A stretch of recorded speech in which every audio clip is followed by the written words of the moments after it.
Hello, post to open, so it's Postbag. Right, these two first because they are related. Battery tester. Battery tester. But one of these is old school with a little moving coil meter.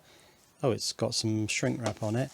And the other one is, well, I suppose you could say new school in that it's got an LCD. I'm not sure why the old school one has got all this nice wrapping on it. Landfill. Right, let's get an AA battery and test it. I've got these Energizer lithiums where the use date was until 2021. I'm pretty sure they have a 10-year life, so I bought these in 2011 from the pound shop. I've put an X on these because these two no longer run my workshop clock. But let's see what these two things make of them. First, shows you which way around to put it there. First this. Oh, that's not too good, is it? It's in the red there. And, well, let's use the same cell. And then this one. And this gives you voltage, so 0.99 volts, which is a bit low because I think these start off at 1.6 volts. Let's try this one. Oh, well, there we are. That's higher, 1.43. Now, the question is, does this thing put any load on the cell when it's testing the cell? These are held together with screws, so I can undo the screws and see what's inside. Let's have a look. Okay. Now, I'm not sure if these are designed to do lithium, but I'm just going to try this 14500 NMC cell, I think it is. So it's that way around, isn't it? Let's turn it up that way.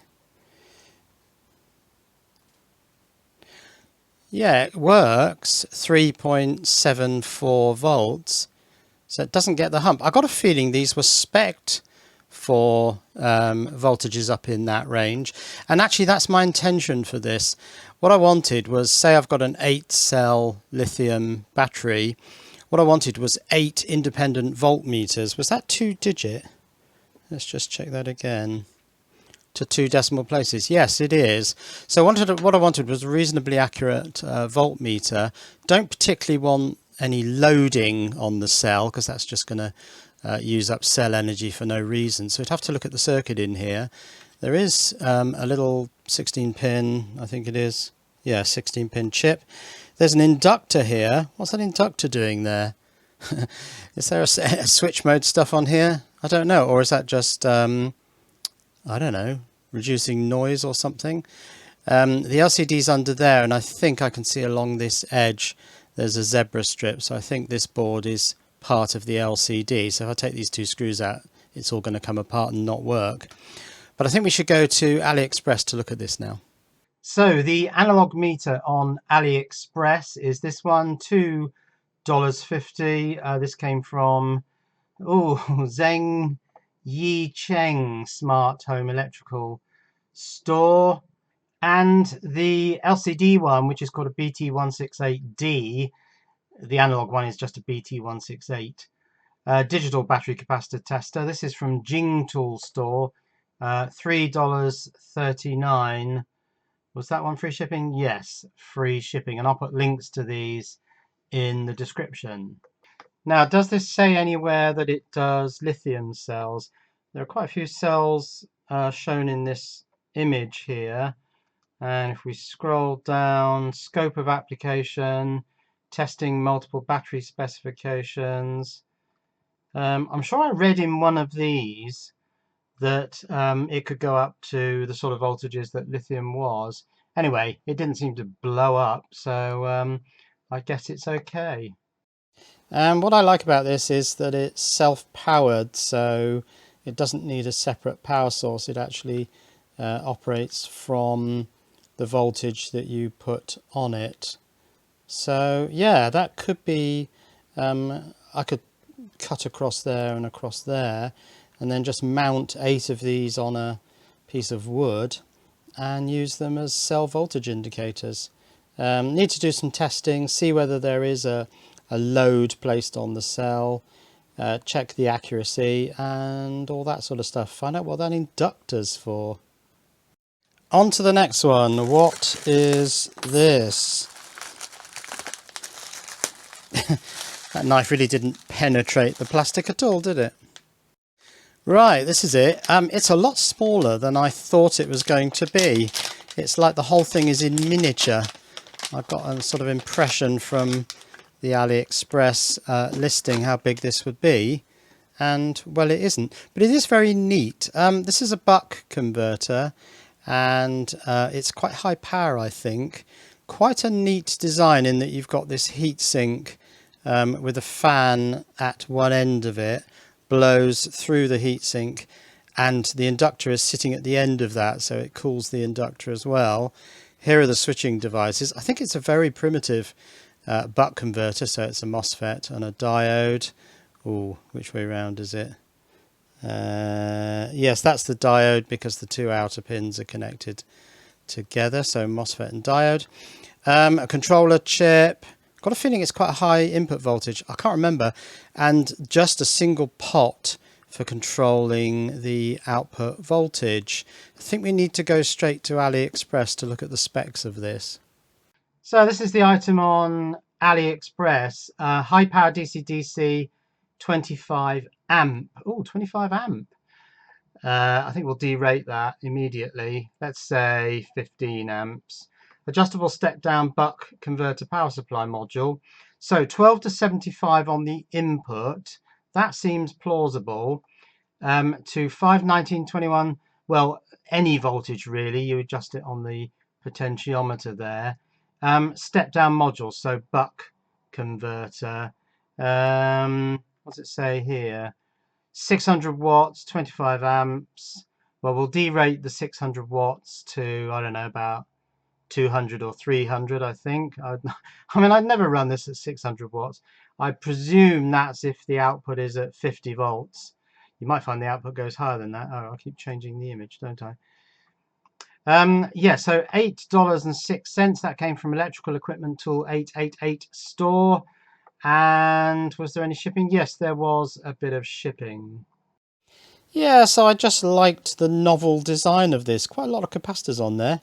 Got 3 input capacitors, 3 output capacitors.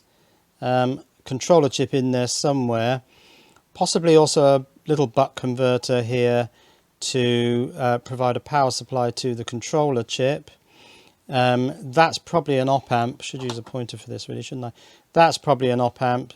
My guess is it's measuring the small voltage, or it's putting a gain on the small voltage that's on these current sense chips. So yeah, very straightforward. I wonder if we can get a part number for that chip. No, because all these chips are milled. They're beautifully milled. They're exquisitely milled. There's a lovely milling pattern. I don't know whether you can see that. But yeah, there's a really nice milling pattern on the top of those chips. So no, they've all been, all their identities have been removed. Interestingly, these two devices have got almost exactly the same part number on their Magna chip. I think that's MDP 9. I can't get focused on that. MDP 1991, but that looks identical. Something like MDP 1991. But look underneath. This is obviously a MOSFET because you've got big copper area, and then tiny copper track going to the gate. And this one, you've got big copper area on the middle pin, and these two outer pins are linked together on this big copper area. Definitely diode, definitely MOSFET.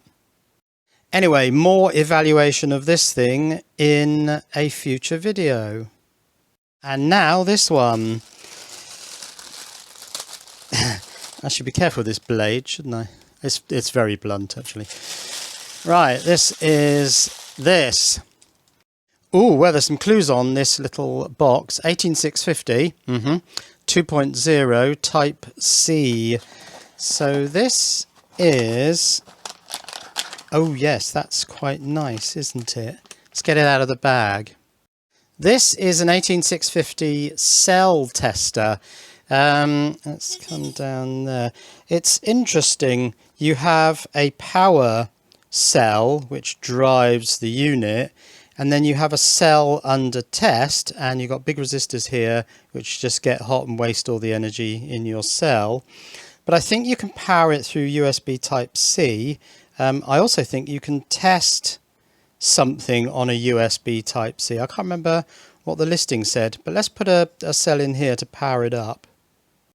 Now, which cells shall I use? I don't think this one's going to work because this one's an elongated one because it's got a little USB micro B socket on it.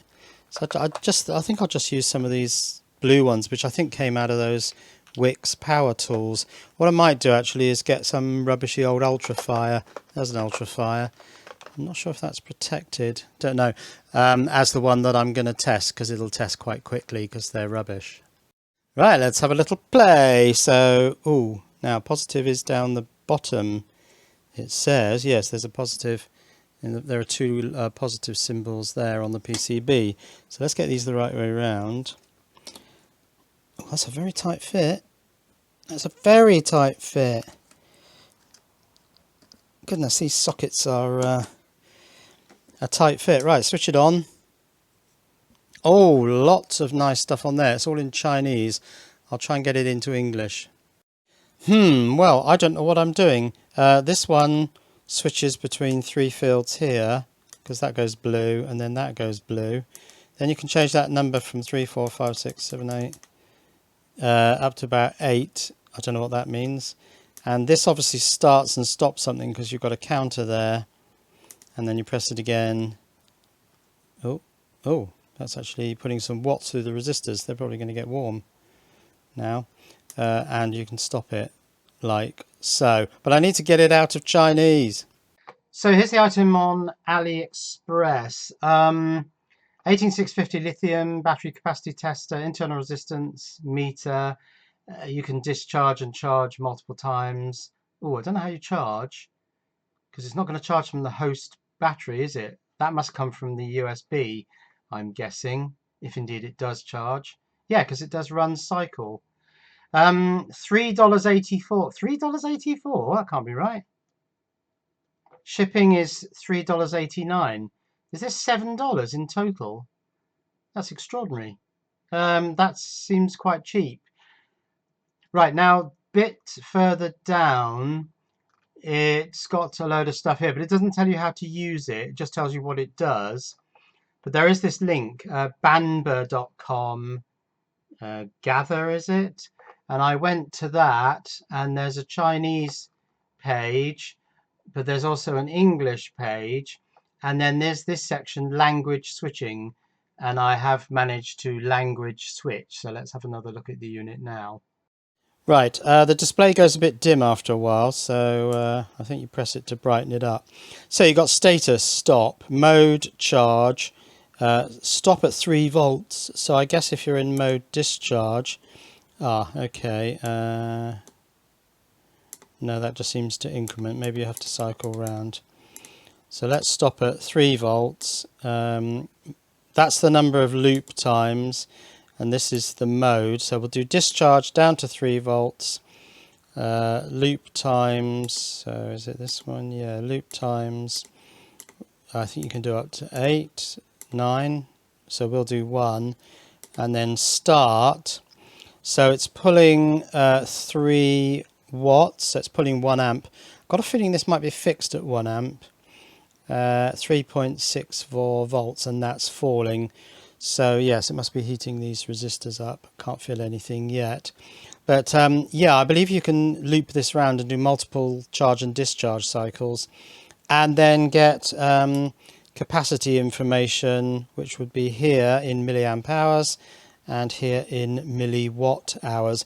Now my guess is, in order to charge this, you'd have to have some USB going into here. Yeah, these resistors are getting warm now. Oh yeah, quite warm actually. So I think when the display goes dim, you can press any button to lighten it up. Probably avoid this button because that's the start stop. I think any other button. This one, what's this one?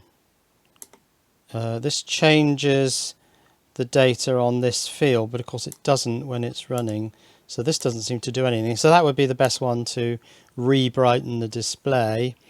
Yeah, this looks like a neat thing, but I need to do some more reading on it. And just because I can, I thought I'd do a completely gratuitous thermal imaging shot of the resistors there. I think, what does that say? Yes, about 62 degrees. Oh, they're quite hot in their center, aren't they? Yeah, so they're quite warm, 62 degrees. And so these are today's Postbag items. Now, big thanks, of course, to my patrons who support me on Patreon.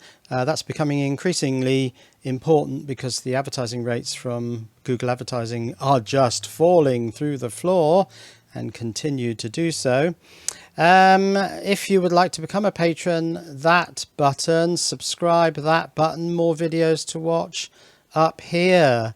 Cheerio.